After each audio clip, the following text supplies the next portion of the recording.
하나님 말씀 여호수아 24장 14절에서 15절 말씀입니다. 그러므로 이제는 여호와를 경외하며 온전함과 진실함으로 그를 섬기라. 너희의 조상들이 강 저쪽과 애굽에서 섬기던 신들을 치워버리고 여호와만 섬기라. 만일 여호와를 섬기는 것이 너희에게 좋지 않게 보이거든 너희 조상들이 강 저쪽에서 섬기던 신들이든지 또는 너희가 거주하는 땅에 있는 아무리 족속의 신들이든지 너희가 섬길 자를 오늘 택하라. 오직 나와 내 집은 여호와를 섬기겠노라. 아멘. 우리는 한 치 앞도 볼 수 없는 인생을 살아가고 있습니다. 새해가 시작되면서 전혀 생각하지 못했던 일들이 우리에게 일어나고 있죠. 전 세계가 코로나 바이러스로 몸살을 겪고 있습니다. 학교도 회사도 교회도 예전의 움직임과는 많은 것들이 달라졌습니다. 경기도 참으로 안 좋아졌죠. 우리의 일상을 완전히 바꾸어 놓았습니다.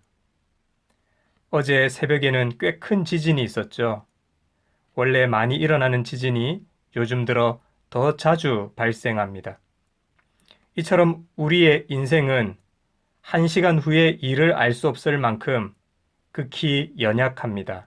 앞으로도 우리의 생활은 코로나와 함께 많은 것들이 변할 것입니다. 이처럼 많은 것들이 변하게 될 불확실한 시대에 우리는 어떻게 해야 할지 말씀을 통해 깨닫고자 합니다. 본문은 이스라엘 백성들이 꿈에도 그리던 가나안 땅에 들어간 후의 일입니다. 가나안 땅에 들어가기 전까지 이스라엘 백성들은 많은 기적을 경험했습니다.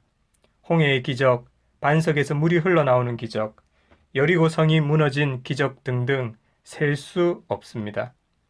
씨를 뿌리지도 수고도 하지 않았는데 만나와 메추라기를 내려주셔서 먹고 살 수 있는 기적을 누렸습니다. 이제 가나안 땅에 들어온 백성들은 농토를 차지하게 되자 만나가 없이도 살 수 있게 되었고 하나님의 기적적인 공급이 없이도 얼마든지 살 수 있는 여유로운 때가 되었습니다. 그리고 덩달아 그들의 믿음도 함께 식어져 가기 시작했습니다. 우리가 처음 주님을 만났을 때를 한번 생각해 보십시오. 그때 우리는 주님만 있으면 되었습니다. 주님의 사랑으로 충분했고 주님을 사랑하는 것으로 만족하고 기뻐했습니다. 그때 우리의 마음은 어린아이와 같은 겸손함이 있었죠. 사실 그때가 지금보다 지갑의 사정이 더 어려웠는지도 모릅니다. 그때가 지금보다 더 내 상황이 안 좋았는지도 모릅니다. 그때가 더 힘들었지만 그때는 우리를 살게 하는 것이 월급도 아니었고 좋은 경제적인 사정도 아니었습니다. 우리가 주님을 처음 만나고 사랑했을 때 주님의 사랑과 긍휼과 도우심이 나를 살게 하시는구나 하고 생각했습니다. 지금 주님을 향한 내 마음은 어떻습니까? 오늘 본문의 이스라엘 백성들을 보십시오. 하나님께서 이스라엘 백성들에게 아쉬울 것이 없도록 모든 것을 베풀어 주셨는데 그런데도 백성들은 무엇을 하고 있습니까? 주님이 주신 땅에서 우상을 섬기고 주님께서 주신 것들을 가지고 우상에게 바치고 우상을 섬기는데 사용했습니다. 그러한 현실을 바라본 여호수아가 설교하고 있는 것입니다. 설교의 요지는 이렇습니다. 하나님의 비할 데 없는 은혜를 입었으면 온 마음을 다해 하나님을 섬기며 살아야 한다는 것입니다. 그리고 오늘 섬길 자를 택하라 선포합니다. 그러면서 그 유명한 고백을 합니다. 나와 내 집은 여호와를 섬길 것이라. 여호수아는 본문에서 자기만 말하고 있지 않습니다. 나와 내 집은 여호수아는 가정을 생각하는 훌륭한 사람이었습니다. 자신의 신앙을 자신 개인에게 국한시키지 않았습니다. 개인의 신앙에만 갇혀 있지 않았습니다. 여호수아는 이스라엘 전체를 이끌어가는 리더였죠. 전쟁 영웅이며 장군입니다. 그는 이스라엘 전체를 이끄는 대표였지만 동시에 자신의 가족들을 생각하는 간절함이 있었습니다. 이스라엘 사람들이 점점 우상을 섬기며 하나님께서 주신 은혜를 잊고 살아가는 상황 속에서 여호수아는 자신의 아내와 자녀들이 하나님만 섬기며 사는 일에 자신의 마음을 쓰고 있었던 것입니다. 하나님을 버리는 불순종의 시대 속에서 아내와 자녀들에게 오직 하나님만 섬기자고 자신의 가정을 이끌고 있었던 것입니다. 마찬가지로 우리도 가정의 가장이라면 나의 가족들이 하나님만을 믿고 섬기는 신앙이 되도록 노력해야 할 것입니다. 여기서 가장이라는 것은 꼭 남편을 말하는 것이 아닙니다. 내 가정에서 먼저 믿은 자는 가정의 영적 가장입니다. 그래서 우리는 내 남편을 위해 더 많이 기도해야 하고 내 아내를 위해 더 많이 기도해야 합니다. 주님을 모르는 부모님을 위해 더 많이 기도해야 합니다. 특별히 불경건한 시대에 노출되어 있는 내 자녀들을 위해서 더 많이 울며 더 많이 기도해야 합니다.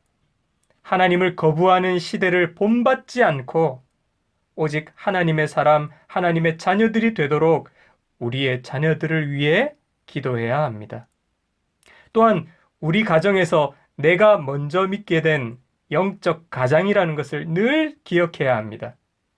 그래서 자신의 신앙을 위해서도 늘 기도해야 합니다. 혹 남편이, 아내가, 부모님이, 자녀들이 아직 주님을 믿지 않는다고 해서 낙심하지 맙시다. 나와 내 집은 여호와를 섬기겠노라는 고백을 하도록 먼저 믿어 영적 가장된 당신에게 이 일을 맡기신 것입니다. 그리고 두 번째로 생각해 볼 것은 여호와만 섬기라는 여호수아의 말입니다. 당시에 이스라엘 백성들은 하나님을 섬기지 않은 것은 아닙니다. 하나님을 섬기면서 동시에 우상신들도 섬겼던 것입니다. 하나님을 섬기는 것은 어려운 것이 아닙니다. 그러나 하나님만 섬기는 것은 매우 어려운 일입니다. 성경에는 마지막 때가 되어가면 사람들은 점점 하나님보다 자기를 사랑하고 돈을 사랑하고 우상 섬기기를 좋아한다고 분명히 가르치고 있습니다. 그러므로 우리에게 필요한 것은 나와 내 집은 여호와만을 섬기겠노라는 고백입니다. 마지막 때가 다가올수록 지조와 절개를 더욱 굳게 하고 돈과 내 재주로 사는 것이 아니라 주님을 사랑하는 신앙으로 살겠다고 다짐해야 합니다. 바람 불면 부는 대로, 세파가 흔들면 흔들리는 대로 마음이 정함이 없이 살아가면 안 됩니다. 신앙은 뒤로 미룰 수도 없고 양보할 수도 없는 일입니다. 우리는 현재 말할 수 없는 불확실한 시대에 놓여져 있습니다. 한치 앞을 알 수 없습니다. 많은 일상이 변하고 있습니다. 시대가 이렇기 때문에 우리에게는 믿음이 더 필요한 것입니다. 무슨 일을 만나든지 만사형통하리라. 무슨 일을 만나든지 만사형통하리라. 오직 하나님만 섬기며 사랑하고 살기에 무슨 일을 만나든지 만사형통케 되는 하나님의 아들, 딸들이 다 되어야 하겠습니다. 오직 나와 내 집은 여호와만 섬기겠노라는 고백처럼 나의 신앙을 위해, 가족들의 신앙을 위해서 살아서 여호와만 섬김으로 결국 복과 열매를 누리게 되는 우리 모두가 되시기를 간절히 축원합니다. 아멘.